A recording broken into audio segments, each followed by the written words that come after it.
श्री दत्तावधूत विरचित संक्षिप्त श्री गुरुचरित्र अध्याय 6 श्री गणेशाय नमः. ओम नमो सरसिद्धाय स्वाहा. तया गाणगापुरात महिमा नूतन होई नित्य. दूर दूरनी लोक येत श्री गुरुदर्शना कारणे. एक ब्राह्मण दर्शन येत सवे पत्नी असत. वय वर्षे 60 असत. येऊनी नम्मी श्री गुरुसी. श्री गुरु पुसती तियेसी. काय इच्छा मानसी. ती म्हणे पुढील जन्मासी पुत्र व्हावा म्हणून या. जाहले वांझे या जन्मात. दूषण करती समस्त. पुत्र व्हावा पुढील जन्मात म्हणून या प्रार्थित असे. श्री गुरु म्हणती तियेसी. कोण जाणे पुढील जन्मासी. याच जन्मी पुत्र कन्येसी.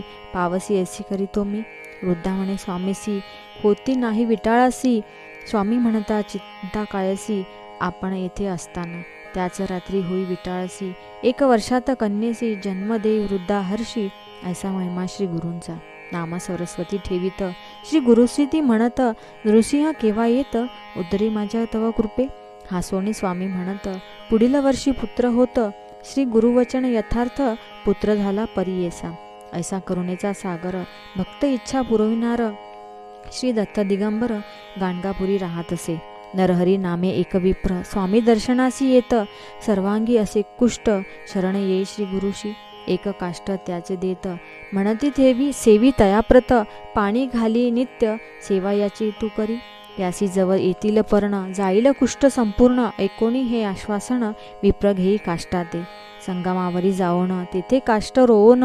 नित्य घाली स्नान त्या काष्टासी प्रेमाने. ऐसे जाते दिवस 7. श्री गुरु पहावयासी येत. कमंडलू तीर्थ घालीत. मंत्रोनी त्या काष्टासी.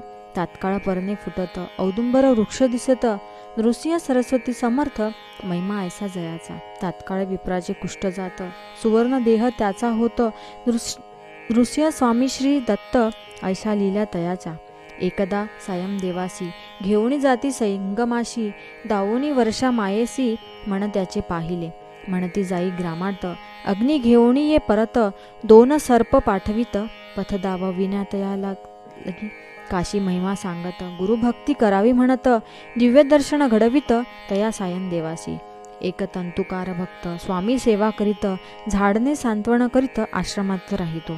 शिवरात्री पर्वासाठी श्री शैल यात्रेशी जाती सर्व ग्रामवासी. भक्त तेथे राहिला. स्वामी म्हणती तयासी. तू का न गेलासी. तो म्हणे तुम्ही शिवची असता जावे कशाला. शिवरात्रीचे दिवशी स्वामी म्हणती तयासी. चल जाऊ श्री शैल्याशी. यात्रा पाहून येऊ जा. तो म्हणे श्री शैल दूर असत. 15 दिन चालाया लागत. आज शिवरात्र असत. कैसे पोचू म्हणत असे. त्याशी जवळ बोलावित. पायधरी म्हणती घट्ट. दुसरे क्षणी श्री शैल पर्वतात जाऊन या पोचले ते. स्वामी म्हणती भक्तांप्रत. तू जाई मंदिरात. भक्त जाई मंदिरात. शिवदर्शन करावया. मल्लिकार्जुन शिवलिंगात. श्री नृसिंह सरस्वती दिसत. लोक त्यांचे दर्शन घेत. पाहुनी विस्मित होत असे. करुणी तेथे नमस्कार. परतोनी येई बाहेर. जेथे बैसले श्री गुरुवर. तेथे येऊनी नमित असे. म्हणे आता तुम्हीच आहात. बाहेरही तुम्ही आहात. तुम्ही असता गाणगापुरात. लोक येथे येती का. स्वामी तया म्हणती. क्षेत्र महिमा सांगती. तो म्हणे नृसिंह सरस्वती. मायेत मजला पाडू नको. तूच अससी परमेश्वर. भरोणी राहासी चराचर. ऐसे म्हणून नमस्कार करी भक्त श्री गुरु ते. नंदीनामा ब्राह्मण. सर्वांगी कुष्ठ श्वेतवर्ण. तुळजापुरा जाऊन 3 वर्ष आराधिले. 3 संवत्सर उपवास. द्विज कष्टला बहुवस. निरोप झाला त्यास. चंदला परमेश्वरी जवळी जाणे. जगदंबेचा निरोप घेऊन आला चंदला परमेश्वरी स्थानी. मास 7 पुनश्चरणी. पुनरपी केले उपवास. देवी त्यासी निरोप देत. गाणगापुरी जावे म्हणत. तेथे असती श्री दत्त. बरा तेथे होशील तू. विप्रासी क्रोध येत. म्हणे तू देवी असत. मनुष्यापाशी का पाठवित. असे म्हणे देवीसी. पुन्हा देवी स्वप्नात येत. क्रोधी त्यासी म्हणत. तो नर नव्हे दत्त. जाई शरण तया लागी. दुसरे दिनी प्रभाती. निघे गाणगापुरासी. प्रवास करुणी अष्टदिशी. गाणगापुरी पोचत असे. दुरोणी श्री गुरुसी नमस्कारित. श्री गुरु त्यासी म्हणत. देवीपासोनी मनुष्याप्रत का आलासी नरवरा. कोणी ऐसी माता चरणी नमस्कार करीत. म्हणे तू ईश्वर असत. जाणिले म्हणीचे सर्वही. श्री गुरु म्हणती सायन देवासी. न्यावे संगमी यासी. दूर टाका याच्या वस्त्रांसी. संगमी स्नान करवावे. नवी वस्त्रे द्या यासी. आणा मग गाणगापुरासी. ऐसे सांगोनी तयासी संगमी देवी पाठवोनिया.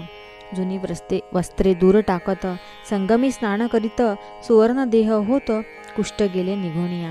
येई मग गाणगापुरात श्री स्वामीचे स्तवन करीत म्हणे तू त्रैमूर्ती साक्षात नररूपे अवतरला. ऐसे अगाध महिमान नित्य होई अन्नदान ते गाणगापूर स्थान अपार महिमा तेथीचा. ही परगी ग्रामात नंदी नामे कवी असत शिवावरी कवित्व करीत पाच कवण नित्य करी. लोक म्हणती तयाप्रत नृसिंह सरस्वती श्री दत्त त्यावरी करी काही कवित्व ऐसे म्हणती तयाला. तो म्हणे श्री शंकर त्यासी अर्पिले जिव्हार नृसिंह सरस्वती गुरुवर नरस्तुती मीना करी. ऐसे बोलूनी आपण गेला शिवपूजे कारण पूजा करिता ध्यान लागले तया दिवजाशी. लिंगस्थानी नृसिंह सरस्वती बैसले तयाशी दिसती हासोनी त्या ते म्हणती माझी पूजा करीतोसी का. पाहुनी ऐसा चमत्कार करी साष्टांग नमस्कार म्हणे नृसिंह सरस्वती श्री शंकर नररूपे अवतरला. येऊनी गाणगापुरात साष्टांग नमस्कार करीत कवित्व करी नित्य ऐसा महिमा श्री गुरूंचा. गाणगापुरी श्री गुरु राहत दर्शना येती सात भक्त सर्वही श्री गुरु ते म्हणत यावे आमुच्या घरासी. श्री गुरु सर्वा हो म्हणती सर्वही आपल्या घरा जाती पुन्हा कालांतरे मिळती म्हणून श्री गुरु घरी आले. 8 रूप झाले आपण अपार महिमा नारायण साता ठाई गेले आपण गाणगापुरी ही होतेची. श्री गुरु नृसिंह सरस्वती अवतरला असे त्रैमूर्ती गाणगापुरी वास करीती आता असे प्रत्यक्ष. किती वर्णावा महिमा जेथे वेदांची झाली सीमा लक्षावधी भक्तजना उद्धरिले पहा श्री गुरुने. गाणगापूर संगम मार्गात शेतकरी एक राहत नमस्कार करी नित्य श्री गुरु जाता संगमी. श्री गुरु एकदा म्हणत काय असे तुझ्या मनात. तो म्हणे शेतात विपुल धान्य पिकावे. श्री गुरु म्हणती दयाप्रत कापोन टाकी शेत विस्मय पायी भक्त काय करावे म्हणून या. परिक्षणात सावरून म्हणे आज्ञाप्रमाण टाकी शेत कापोन वेडा म्हणती लोक त्या ते. परी घडले विपरीत ते रात्री अति वर्षा होत सर्वांचे पीक होई नष्ट वाचले पीक भक्तांचे. कापलेल्या शेतात 18 पट धान्य होतं ज्वारी वाटे लोकांत ओला दुष्काळ म्हणून या. ऐसा अगाध महिमा वर्णिता होई सीमा एक एक ईश्वरी महिमा नृसिंह स्वामी सरस्वतींची. म्हणून सरस्वती गंगाधर करी श्रोत्यांसी नमस्कार नृसिंह सरस्वती गुरुवर श्री दत्त पहा प्रकटले.